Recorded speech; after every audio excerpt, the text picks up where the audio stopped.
আজ রান্না করব সজনে ফুল আলু পোস্ত। এটি এই সময় খুবই উপকারী, সবাই জানে। সবাই 1-2 দিন খান, বেশি দিন পাওয়াও যায় না। চলুন তাই দেখে নিই আজকে সজনে ফুল আলু পোস্ত কীভাবে রান্না করি আমি। সজনে ফুল ধুয়ে পরিষ্কার করে নিয়েছি 250 গ্রাম মতো। তারপরে আলুটাকে একটু ভাজার আলুর মতো কেটে নিয়েছি, নুন হলুদ দিয়ে 2 টেবিল চামচ কড়াইতে তেল দিয়ে একটু আলু ভাজার মতো করে একটু ভেজে নেব। 3-4 মিনিট একটু ভেজে নেব।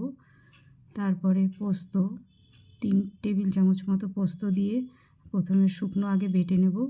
তারপরে 4টে কাঁচা লঙ্কা দিয়ে বেটে নেব। শুকনো বাটার কারণ হচ্ছে ভালো করে পোস্তটা মিশ হয়, শুকনো বাটলে পারে প্রথমে। তারপরে সজনে ফুলগুলো দিয়ে 1 থেকে 2 মিনিট একটু নেড়েচেড়ে আলুর সঙ্গে ভেজে নেব। তারপরে পোস্ত দিয়ে সেটাও 2-3 মিনিট একটু ভেজে নেব পোস্তটা। তারপরে 1 কাপ মতো গরম জল দিয়ে দেবো।